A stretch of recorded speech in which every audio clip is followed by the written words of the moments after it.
I was playing Jujutsu Shenanigans when I witnessed one of the most unnecessary acts of villainy I've ever seen in Roblox. And that's saying something because this platform has somehow managed to combine the emotional maturity of a middle school cafeteria with the competitive atmosphere of a cage fight. The whole thing started completely normally. I joined a public server, got immediately hit by 3 different abilities before I even loaded in properly, and spent the next few minutes doing what everybody does in Jujutsu Shenanigans, which is pretending they know what they're doing while getting launched through several city blocks. The server itself was pretty active. Lots of people fighting, lots of people arguing in chat, pretty standard stuff. Then I noticed this one player getting targeted over and over again. At first, I didn't think much of it. Maybe he was trash talking. Maybe he started a fight. Maybe he was one of those players who spends the entire game annoying people. But after watching for a few minutes, it became pretty obvious what was happening. The guy wasn't fighting back, at all. He was just trying to play the game. Every time he spawned, this Sukuna player would immediately hunt him down. And when I say hunt him down, I mean this man treated the server like a nature documentary. The second the kid appeared, Sukuna was already moving. No hesitation. No breaks. No mercy. The guy would spawn, get comboed, respawn, get comboed again, try to run, get hit by another ability. It was honestly impressive in a weird way because maintaining that level of commitment to being annoying requires Olympic-level dedication. The kid's username was something like Cool Boy, followed by a bunch of random numbers. Definitely looked like a younger player. His avatar was one of those simple Roblox avatars that probably cost less than a bottle of water. Meanwhile, Sukuna looked exactly how you'd expect. Expensive accessories, kill effects, aura. The entire avatar looked like it was trying to collect taxes. And every time he killed the kid, he'd type something in chat. Too easy, quit. The classics. Nothing original, just the greatest hits album of people whose entire personality revolves around winning Roblox fights. Eventually, the kid actually typed back. And this is where things got painful. He said, "Leave me alone, bro." That's it. Simple sentence. No trash talk, no insults, nothing. And instead of taking that as a sign to relax, Sukuna somehow interpreted it as motivation. He immediately starts typing paragraphs, talking about how bad the kid was, calling him useless, saying he should uninstall, all because he won fights in a Roblox game. Imagine scoring a goal against a toddler and then giving a victory speech. That's basically what was happening. The server starts noticing too. People are telling him to chill. Some are laughing, others are joining in. Because unfortunately, every online game has those players who see somebody getting bullied and think, you know what this situation needs? More bullying. So now the kid has multiple people bothering him. And honestly, I felt bad. Not because he was losing. Everybody loses in Jujutsu Shenanigans. I've seen players get folded so badly they probably forgot their keyboard layout. The problem was the guy clearly wasn't having fun anymore. You could tell. The messages got shorter. He stopped fighting. He mostly just stood around. Then Sukuna typed something that made the whole thing even worse. He said, "Bro is actually crying." Now, obviously, we couldn't see through the screen. Nobody knew if the kid was crying. But the way he said it felt less like a joke and more like he genuinely wanted that reaction. Which is crazy. Imagine logging into Roblox with the goal of emotionally defeating a 12-year-old. That is not a side quest. That is a cry for help. Then the kid responded, and the entire server got quiet. He typed, "Today already sucks." That message hit differently. Because suddenly it wasn't just Roblox anymore. Now you're looking at a real person. Maybe he had a bad day. Maybe school sucked. Maybe something happened at home. Who knows? The point is, he logged into a game trying to have fun and immediately got assigned a full-time hater. Even the people who were laughing earlier stopped. Because there's a huge difference between normal trash talk and watching somebody genuinely feel miserable. For a minute, nobody said anything. Then Sukuna doubles down. Of course, this guy apparently viewed empathy as a debuff. He starts making fun of him again. And that's when I decided to get involved. Not because I was trying to be some hero, mostly because I was curious how far this nonsense would go. So I walk over and ask what's happening.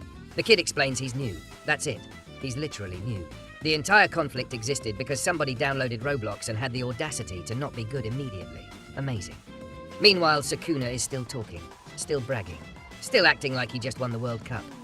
And honestly, it was becoming funny, because every message made him sound more ridiculous. The guy was celebrating Roblox victories with the confidence of a Roman emperor returning from battle. So I had an idea. A terrible idea, but a funny one. I asked the kid a few questions. How long has he been playing? What games he likes? Basic stuff. Turns out he was genuinely new to Roblox. Only been playing for a couple months. Mostly liked anime games. Jujutsu Shenanigans looked fun, so he joined. Instead, he got adopted by a supervillain. Now, during this entire conversation, Sukuna keeps interrupting. Every few messages he'd jump in, talking trash, trying to get reactions, basically treating the chat like his personal podcast. Then he starts flexing how much Robux he has. And immediately my brain produces the dumbest idea imaginable. I ask him how much he has. He says around 50,000. Already ridiculous.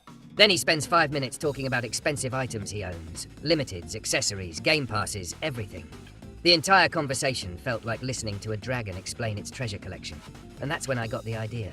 I told the kid if he beat me in a 1v1, I'd give him some Robux. Not because I thought he'd win. The guy barely knew how half the mechanics worked. I mostly wanted him to stop thinking about the argument. So we fight. And predictably, I destroy him.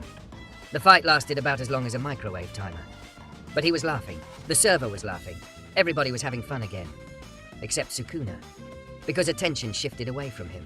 And people like that hate nothing more than becoming background characters. Then I remembered something. A while back I had set aside a huge amount of Robux for a future video. I hadn't used it yet, and suddenly the funniest possible ending presented itself. I told the server I was going to donate some Robux to the kid anyway. Immediately chat exploded. People thought I meant like 100, maybe 1,000. Something reasonable. Then I said the number. 100,000. The server lost its mind. Nobody believed me. Honestly, I barely believed me. Even the kid thought I was joking. Sukuna definitely thought I was joking. Then I sent proof and suddenly chat moved faster than I've ever seen. People were spamming question marks. People were losing their minds. The kid kept asking if it was real.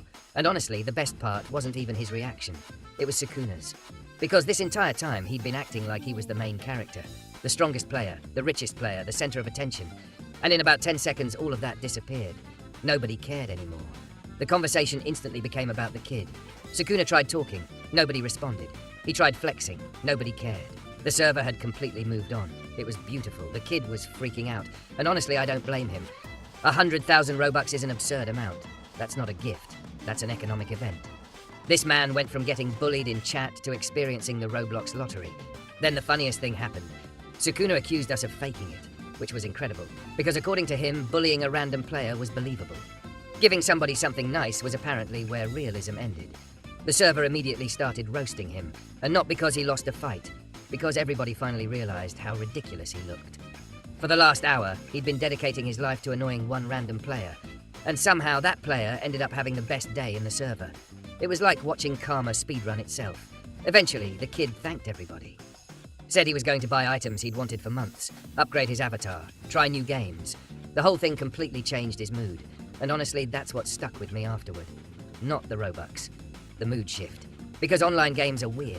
Most interactions disappear immediately. You fight somebody, you win, you lose, you leave. Nobody remembers. But every now and then something happens that actually affects somebody. Sometimes negatively, sometimes positively. This happened to be one of the good ones. Meanwhile, Sukuna eventually left the server. No dramatic speech, no redemption arc, nothing. Just disappeared. And honestly, I think that's the perfect ending, because the story stopped being about him a long time before that. The funny thing is, he probably joined that day wanting attention, wanted reactions, wanted people talking about him, and technically he succeeded. Just not in the way he expected. Because instead of becoming the cool, overpowered player everybody remembered, he became the reason somebody else had an incredible day. And that's honestly way funnier. The kid got the Robux, the server got a story, and Sukuna accidentally funded the most satisfying plot twist I've ever seen in Roblox. So if you're out there bullying random players in anime fighting games hoping to make their day worse, maybe be careful. Because sometimes the universe decides to turn you into the setup for somebody else's happy ending. And honestly, that's exactly what happened here.